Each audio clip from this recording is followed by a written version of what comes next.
Hello everyone, welcome to Arrive Online Classes. This is Praveen here. Psychology series में आज जो topic हम करने वाले हैं पार्ट हमारा 20th है।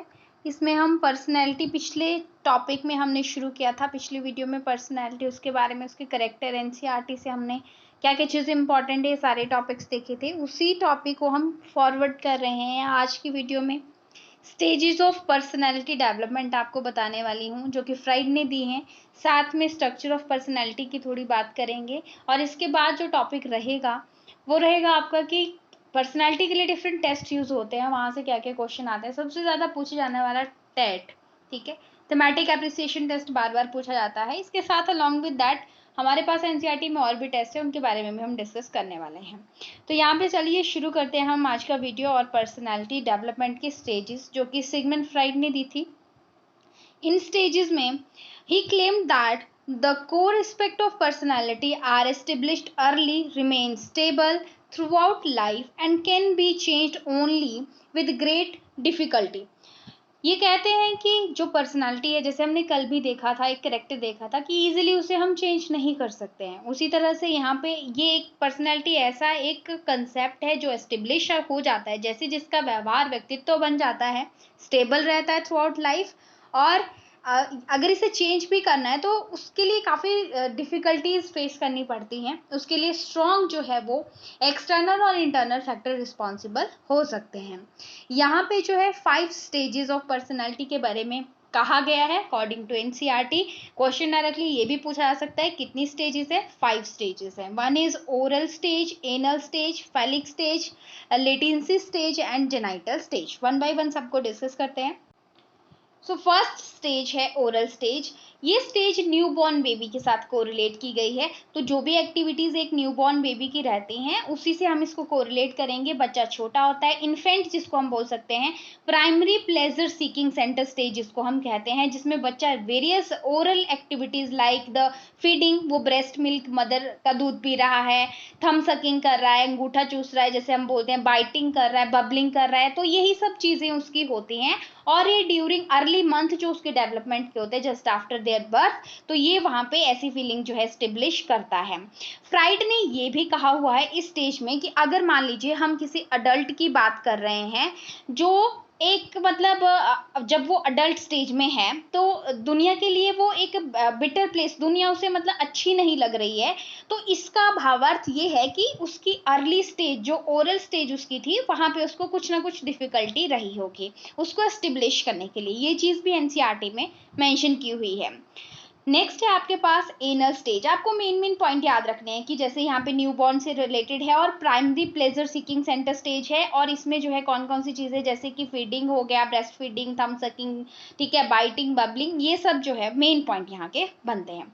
एनल स्टेज यहाँ पे जो कोरिलेट की गई है, इस स्टेज में मेन पॉइंट ये है कि प्रिंसिपल डिमांड पेरेंट्स की तरफ से बच्चे के लिए ये रहती है कि बॉडीली फंक्शन उसके जो हैं which is related anal part. Anal part is the last part of digestive tract, ठीक है, जैसे कि मेन डिमांड में क्या चीज़ें आती हैं कि फंक्शन ऑफ यूरिनेशन किस तरह से बच्चा कर रहा है, और इसी स्टेज में बच्चा जो है प्लेजर गेन करता है बाय मूविंग द बॉबल्स, ठीक है। और ये स्टेज में बच्चा कन्फ्लिक्ट्स क्रिएट कर सकता है, जो एक इद और ईगो का पर्सनालिटी एस्पेक्ट है, वो हम स्ट्रक्चर ऑफ पर्सनालिटी में आगे मैं आपको समझाऊंगी, उसमें भी कन्फ्लिक्ट उसका हो जाता है।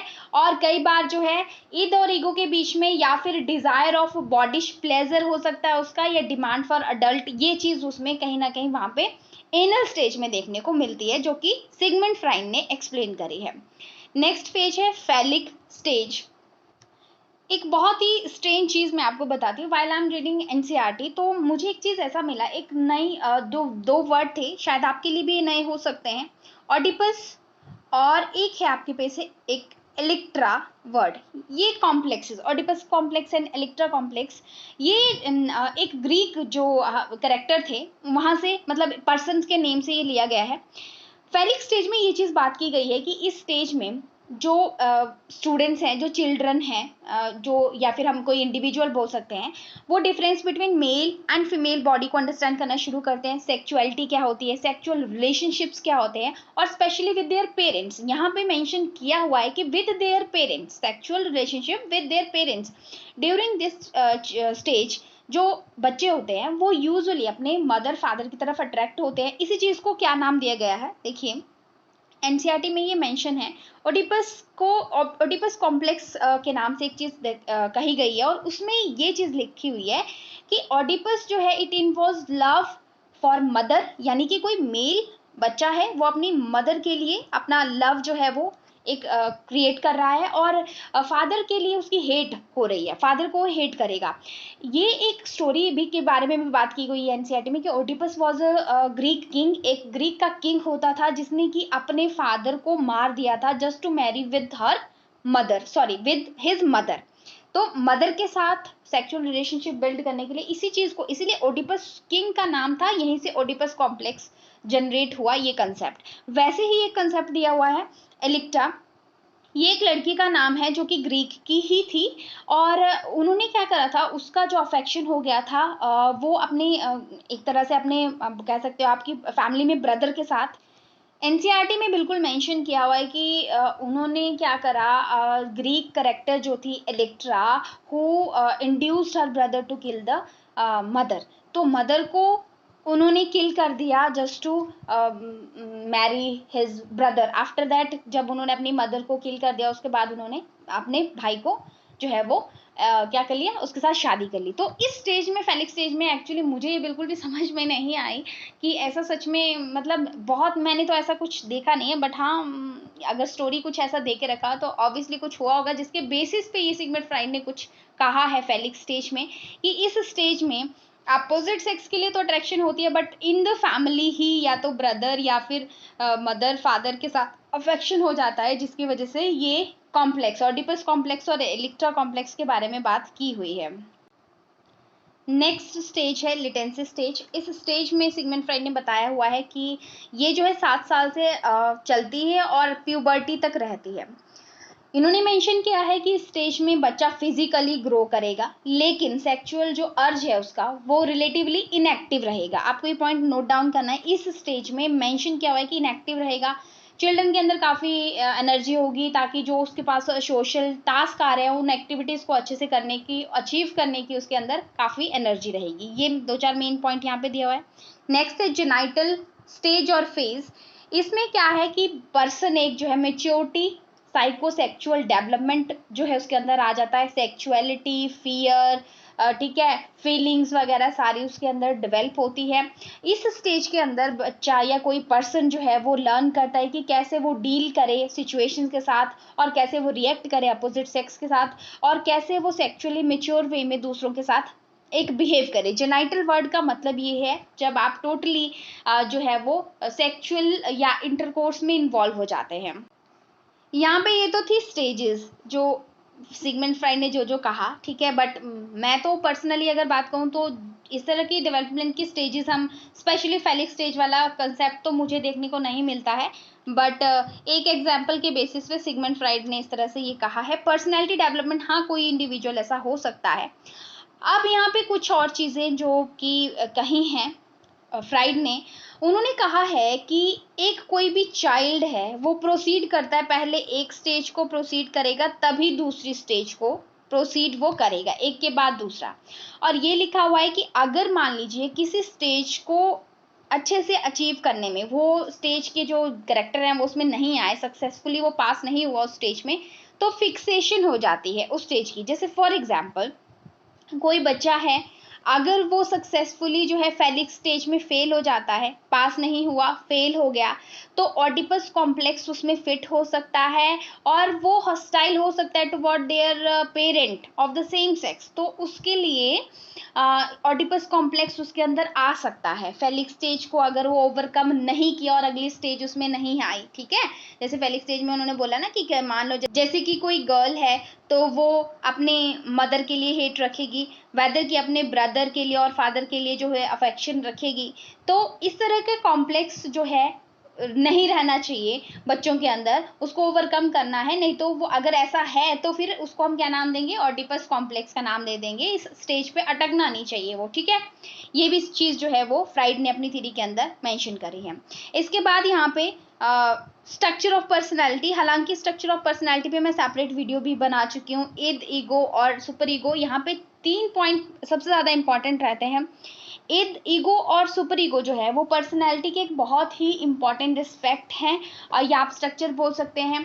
तो ईद जो है प्लेजर प्रिंसिपल पे काम करती है। किसी व्यक्ति के अंदर ईद सबसे पहले आता है, उसके बाद ईगो, फिर सुपर ईगो आता है। ईद का मतलब है कि कोई जैसे पर्सन है, उसे भूख लगी है तो वो अपनी भूख मिटाने के लिए दूसरों से खाना छीन भी सकता है, अपना उसे प्लेजर चाहिए, दैट्स इट। अब ईगो जो है रियलिटी पे बेस्ड होता है, यानी जो भी प्रिंसिपल है, रियलिटी प्रिंसिपल, जो रूल रेगुलेशन सोसाइटी ने नॉर्म्स बनाए हैं उन पे चलेगा, उनको पूरी तरह से फॉलो करेगा, थिंकिंग प्रोसेस होगा, टोटली इन्वॉल्व होगा। सुपर ईगो का मतलब है कि मोलारिटी प्रिंसिपल पे काम करेगा, यानी कि अगर कोई, मान लीजिए ऐसा व्यक्ति है, अगर कोई अगर कोई ऐसा व्यक्ति है कि उसे क्या है, कोई झूठ बोलना है, लेकिन उस झूठ से बोलने से किसी का बुरा भी नहीं हो रहा है, लेकिन एक कोई सोल्यूशन मिल जा रहा है, तो ऐसा वो कर लेगा। लेकिन अगर रियलिटी प्रिंसिपल की बात करें तो इस समय वो कोई झूठ नहीं बोलेगा, उसे फर्क नहीं पड़ता है कि किसी का नुकसान हो रहा है, फायदा हो रहा है, बट वो जो रूल है वो रूल उसके लिए फिक्स हैं। सुपर ईगो यूजुअली संत महात्मा टाइप लोग होते हैं, उनमें ही जो है वो मोस्टली डेवलप होती है। ठीक है जी। अब इसके बाद नेक्स्ट हम जो है बात करने वाले हैं, आपके पास जो नेक्स्ट चीज़ें हैं that is assessment of personality. उससे पहले कुछ एक 2-4 पॉइंट मैं डिस्कस कर लेती हूँ। नेक्स्ट वीडियो में तो मैं आपको करवाने वाली हूँ असेसमेंट ऑफ पर्सनालिटी, जितने भी ये टेस्ट आपको दिख रहे हैं स्क्रीन पे, बट यहाँ पे कुछ पॉइंट पोस्ट जो फ्रेडियन अप्रोचेस थी, कुछ और भी साइकोलॉजिस्ट आए जिन्होंने बात करी, उनको नाम दे दिया गया है न्यू एनालिटिक और पोस्ट फ्रेडियन अप्रोचेस उनको कहा गया है। तो इसमें जो है सबसे पहले कार्ल जंग आए, जिन्होंने थ्योरी दी है, theory of personality, analytic psychology. ये आपको डायरेक्ट नाम याद रखना है कि किससे क्या रिलेट होता है, ठीक है। एटलीस्ट आप नाम याद कर लीजिए अपने पेपर के लिए, क्योंकि ज़्यादा डीप नहीं पूछेगा। जंग जो थे, कार्ल जंग, इन्होंने आपको पता है एक्सट्रोवर्ट इंट्रोवर्ट पर्सनैलिटी के बारे में भी बात करी है, तो वही कंसेप्ट यहाँ पे इन्होंने थोड़ा डिस्कस करा है। कोरिन हॉर्न जो थे, उन्होंने ऑप्टिमिज्म के बारे में बात की है, डायरेक्ट क्वेश्चन यहाँ से आ सकता है। अल्फ्रेड जो थे एडलर, उन्होंने लाइफस्टाइल एंड सोशल इंटरेस्ट को कोरिलेट करा है पर्सनैलिटी के साथ। एरिच फॉर्मिंग जो थे, उन्होंने ह्यूमन कंसर्न के बारे में बात करी है। और एरिक एरिक्सन जो थे, सर्च और आइडेंटिटी के बारे में विद कंट्रास्ट टू पर्सनालिटी उन्होंने बात करी है। बाकी ह्यूमनिस्टिक अप्रोचेस ऑफ पर्सनालिटी कौन कौन सी थी वो आपको अलग रखना है, ठीक है। कार्ल जो रॉगर और अब्राहम मैस्लो थे, उन्होंने इन पे काम किया है, और इन्होंने जो है ह्यूमनिस्टिक थ्योरिस्ट जो थे have indicated the healthy personality. अब एनसीईआरटी में हेल्दी पर्सनालिटी के करेक्टर जो है वो दिए हुए हैं कि व्हाट इज हेल्दी पर्सनालिटी और क्या इसके करेक्टर हैं। हेल्दी पर्सनैलिटी के मेन पॉइंट जो है वो मैं आपको बताती हूँ। उस इंडिविजुअल को कहा गया है, हेल्दी पर्सनैलिटी उसकी होगी जो अवेयर होगा अपने बारे में, देमसेल्फ, अपने बारे में पूरी जानकारी रहेगी, अच्छी तरह से खुद अपने बारे में अवेयर रहेगा। Experience the here and now, यानी कि इसका मतलब ये है कि उसे हर तरह से पता है कि क्या चीज़ें इन्वॉल्व हैं, अभी क्या होने वाला है, और किसी सिचुएशन में वो ट्रैप नहीं होगा, फंसेगा नहीं जैसे भी करके, अगर चाहे कोई लोग उसको ट्रैप करने की भी कोशिश करें। Do not live in the past and dwell in the future, और वो प्रेजेंट समय को जीता है, फ्यूचर और पास्ट की चिंता नहीं करता है। ये हेल्दी इंडिविजुअल या हेल्दी पर्सन की जो 4-5 एनसीईआरटी में पॉइंट दे के रखे थे, जिनमें से ये 3 जो है अलग से दे के रखे हैं, सो दीज आर इम्पॉर्टेंट। अगली वीडियो में हम असेसमेंट ऑफ पर्सनैलिटी टॉपिक करने वाले हैं। आज के लिए अभी इसी वीडियो के लिए इतना ही। अगर आपको सीरीज़ पसंद आ रही है तो वीडियो को ज़रूर लाइक कीजिए, और चैनल पे अगर नए हैं तो ज़रूर सब्सक्राइब कीजिएगा। मिलते हैं हम नेक्स्ट वीडियो में। Thank you so much for watching. Have a nice time and take care.